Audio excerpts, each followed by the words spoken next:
같이 학습을 하셔도 됩니다. 두 번째는 성취 기준인데요. 성취 기준은 국가에서 여러분들이 이 단원에서 학습해야 될 양과 수준을 정해 놓은 것입니다. 그래서 함께 살펴보시면 기권의 층상 구조 그리고 여러분이 이 단원을 이해해야 됩니다. 이해는 이제 여러 가지가 내포되어 있겠죠. 그래서 이 성취 기준을 바탕으로 선생님이 핵심 질문을 항상 만들어 놓을 것입니다. 그래서 CQ1이라고 되어 있죠. Core Question이라고 합니다. 여기 보시면 Core Question 1 보시면 기권을 어떤 기준으로 나누며 몇 개의 층으로 나눌 수 있는지 그리고 각 층의 특징이 무엇인지가 바로 이 이해에 해당하는 내용이다 라고 생각하시면 될 것 같습니다. 이해되셨나요? 그럼 A부터 진행하겠습니다. 높이에 따른 기온 분포 그래프를 분석하는 과정입니다. 다음은 기권 높이에 따른 기권 분포를 왼쪽에 있는 표와 오른쪽에 있는 그래프로 나타낸 것입니다. 우선 왼쪽에 있는 표 한번 같이 보실까요? 높이가 있고요.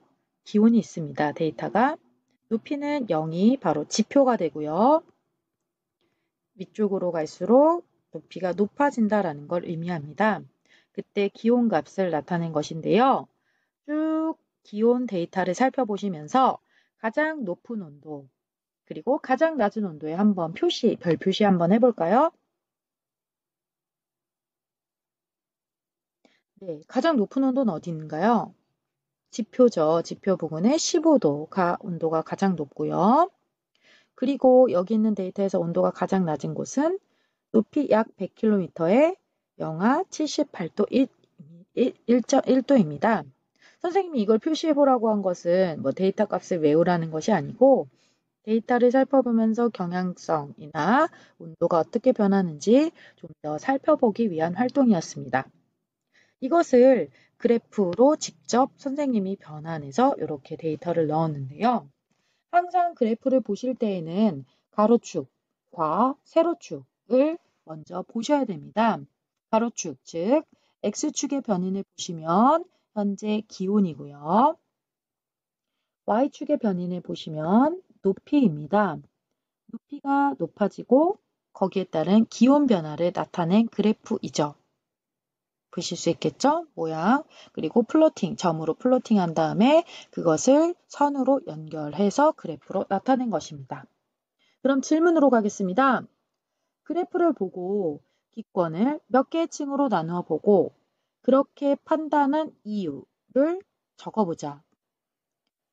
그런데 만약 어렵다면 짝과 원래 의논해야 되는데 현재 온라인 수업이기 때문에 그것은 좀 어렵겠죠. 한번 곰곰이 생각해 보고요. 여러분들 그래프에다가 직접 한번 층을 나누어서 표시 한번 해 보도록 하겠습니다.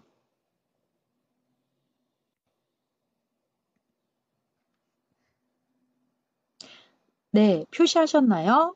그럼 같이 한번 알아보겠습니다. 지표에서 여기 사실 그 데이터가 지금 변인이 기온이잖아요. 그럼 기온의 변화에 그런 경향성을 보고 층을 나눌 수가 있다라는 것 짐작하실 수 있을까요? 그럼 올라가면서 점점 온도가 내려가다가 여기 보이는 이 지점에서 온도가 갑자기 이제 올라갑니다. 그러면 이 부분에서 하나의 층이 바로 형성이 된다라는 것 하실 수 있겠죠. 그래서 여기를 A층이라고 하겠습니다.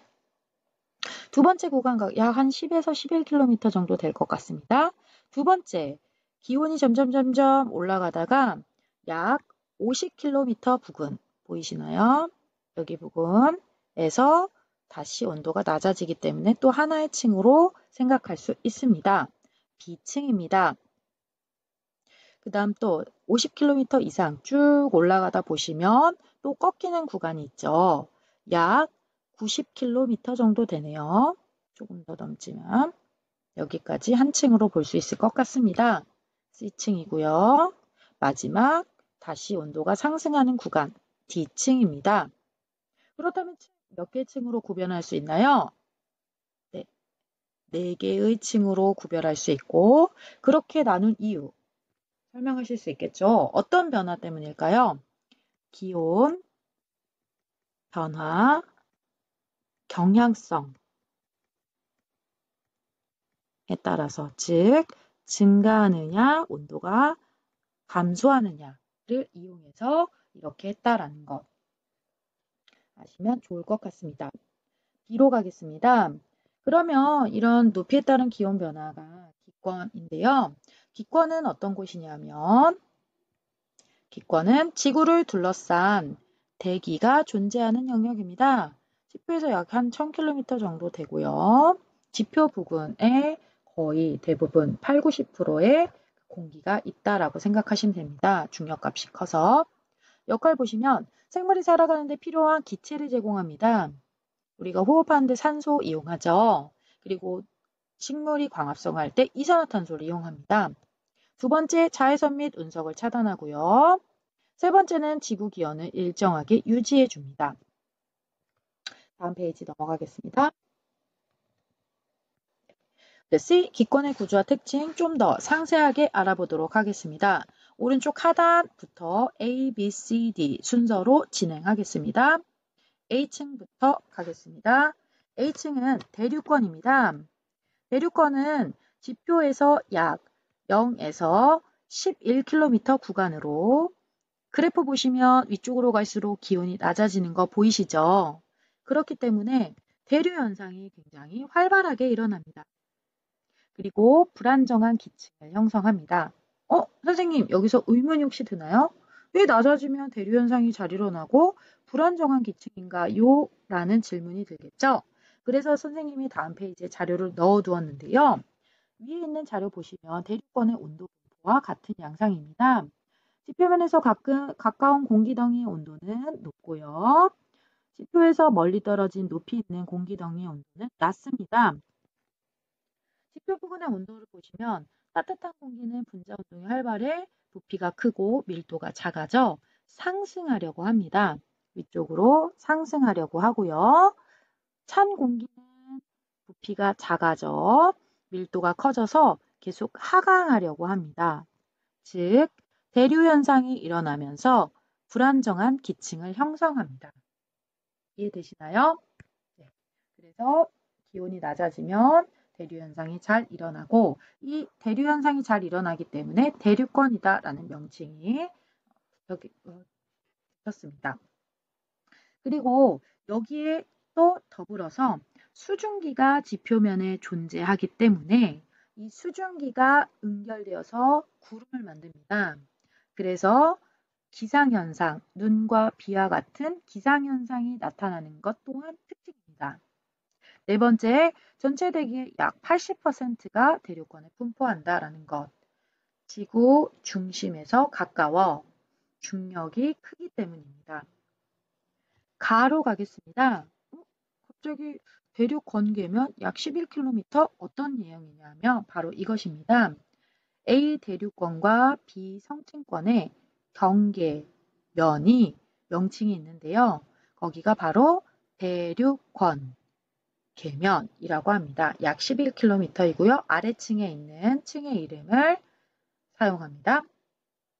B층으로 가겠습니다. B층은 성층권이라고 하는데요.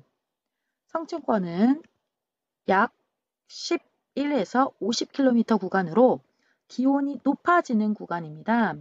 그렇게 되기 때문에 보시면 대류 현상이 잘 일어나지 않고 안정한 기층을 형성합니다. 마찬가지로 의문이 이제 드나요? 네. 뒤에 페이지 또 가서 보시면 아래 있는 그림이 성층권 온도 구조인데요. 지표 부근의 온도는 공기덩이의 온도는 낮고요. 지표에서 높이 있는 부분의 공기덩이의 온도는 높습니다. 찬 공기는 부피가 작아져 밀도가 커서 아래쪽에 계속 존재하려고 합니다. 따뜻한 공기는 부피가 크고 밀도가 작아 위쪽에 존재하려고 하죠. 그래서 대류 현상이 일어나지 않습니다. 다시 돌아와서 높아지게 되면 대류 현상이 일어나지 않아 안정한 기층이고요. 여기서 이제 실생활에 유용한 이 성층권이 바로 비행기의 항로로 이용됩니다. 안정하기 때문에. 그래서 여러분들 비행기 타보신 분들 창가 쪽에 비행기 운행할 때 창가 쪽에 가서 보시면 구름이 위쪽에 있나요? 아래쪽에 있나요? 네, 아래쪽에 있었죠? 그 이유가 대륙권에 만들어진 구름이 아래에 있고 저희 비행기의 항로는 성층권이다라는 것입니다. 세 번째입니다. 이 성층권에는 오존층이 존재하는데요. 오존층은 약 20에서 30km 부근에 존재합니다. 이 오존층의 역할은 유해한 자외선을 흡수하여 지상의 생명체를 보호하게 됩니다. 우리 생명체가 자외선을 쐬게 되면 피부암이나 피부 노화, 피부가 검게 그을리는 그런 현상들 때문에 굉장히 안 좋은 영향을 받을 수가 있습니다. 그래서 오존층이 자외선을 흡수해서 지상에서 생명체가 안전하게 살아갈 수 있다는 것 알아두시면 좋을 것 같습니다.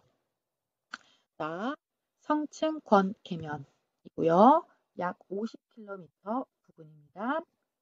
C로 가겠습니다. C는 중간권입니다. 말 그대로 중간, 기권의 중간에 있기 때문이고요. 높이 같은 경우에는 약 50km에서 80km 구간이고 기온이 낮아집니다. 기온이 낮아진다면 대륙권과 지금 같은 온도 구조를 보이죠?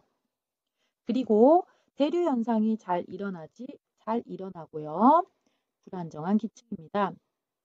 그런데 여기서 중요한 점, 중간권은 지표 부근에서 굉장히 멀리 많이 떨어져 있기 때문에 수증기가 거의 존재하지 않습니다. 그래서 기상현상이 잘 일어나지 않는다라는 것 이해하실 수 있겠나요? 네. 그리고 중간권 상층에서는 유성이 가끔 관측되기도 하는데 유성은 우주, 태양계를 떠돌던 그런 티끌이나 암석 조각이 지구 중력에 의해서 끌어들어오면서 대기와의 마찰로 열과 빛을 내는 현상입니다. 굉장히 밝고요. 별똥별이라고 들어보셨죠? 바로 그 존재입니다. 다 보시면 중간권 계면 약 80km 부근에 존재합니다. 마지막 D로 가겠습니다. 마지막 D. D 보시면 D는 열권입니다. 용어에서 느껴지듯이 어떤가요? 굉장히 뭔가 뜨거운 느낌이죠? 태양에서 가장 가까운 곳이기 때문에 위쪽으로 갈수록 온도가 점점 높아져서 이런 명칭이 붙게 되었습니다. 열권은 약 80km에서 1000km 구간이고요. 위로 올라갈수록 기온이 높아집니다. 공기가 희박하죠. 지구 중심에서 멀기 때문에 그래서 열을 간직할 수 있는 열 용량도 작아집니다. 그래서 낮과 밤의 기온차가 매우 크게 유지된다라는 것이고요. 그리고 더불어 인공위성의 궤도로도 이용됩니다. 그리고 고緯도 극지방에서는 오로라라는 현상, 여기 보시면 그림 보이시나요? 여기 오로라. 네. 이런 하늘에 뭔가 이렇게 뿌옇게 빛의 커튼이 나타나는 현상인데요. 이 오로라 원리에 대해서 간단하게 설명하고 글 마무리하도록 하겠습니다. 오로라는 어떤 현상이냐면 예를 들어 공기 중에 질소가 있다고 생각을 해보도록 하겠습니다. 질소가 있으면 중심부에 양성자가 있고요. 그 다음에 그 주변부에 전자가 있을 텐데요. 전자가 이렇게 있을 텐데요. 원자 번호는 맞지 않고 그냥 간단하게 그린 겁니다.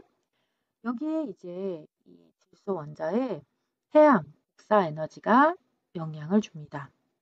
그럼 여기에 있던 이 전자가 태양 복사 에너지에 의해서 더 높은 에너지 준위로 들뜨게 됩니다.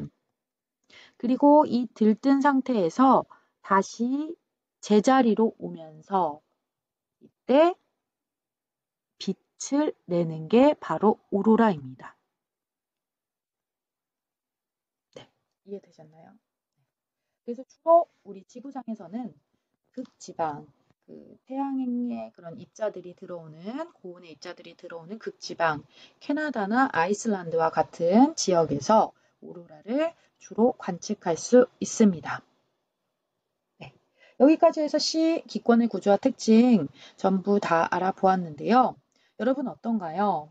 처음 수업이어서 선생님이 최대한 쉽고 자세하게 설명하려고 노력을 했지만 혹시라도 이해가 되지 않을 수도 있습니다.